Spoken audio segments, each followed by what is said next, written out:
In the winter of 1982, a young woman named Emily moved into a small apartment in upstate New York. She had just started a new job in a sleepy town and was eager to settle into a routine. Her apartment was cozy but old, with creaky floors and walls that seemed to groan during the night. It came furnished, including an ancient landline phone with a rotary dial that sat in the corner of the living room. Emily wasn't much of a phone person. She didn't even think the old rotary phone worked, considering how outdated it seemed.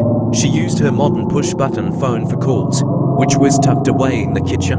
For weeks, the rotary phone was nothing more than a decorative piece until one night in early December, around 2 a.m., Emily was jolted awake by the sharp trill of a phone ringing. Groggy, she stumbled to the kitchen, only to find her phone silent. The sound wasn't coming from there. It was coming from the rotary phone in the living room. Emily froze. She stared at the antique phone, its black receiver trembling slightly as it rang. It shouldn't have been working. There was no service connected to it. Against her better judgment, she picked up the receiver. "Hello," she whispered. For a moment, there was silence.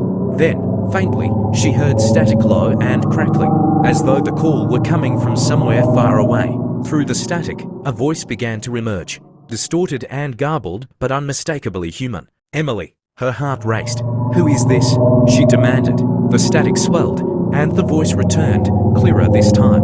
It was low and calm, like a murmur in her ear. "Don't go to work tomorrow." Emily felt a chill run down her spine. "What? Why? Who is this?" But the line went dead. She sat in silence, staring at the phone in disbelief. The voice had sounded vaguely familiar, but she couldn't place it. Was it a prank? Some sort of sick joke?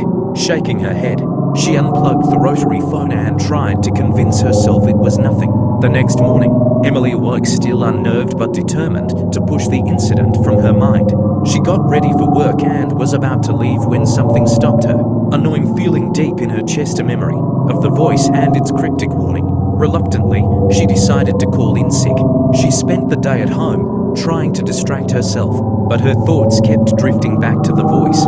That evening, as she flipped on the local news, her blood ran cold. A massive gas explosion had occurred at her workplace that morning, leveling the building and killing several employees. Emily's stomach churned as the news anchor read the names of the victims.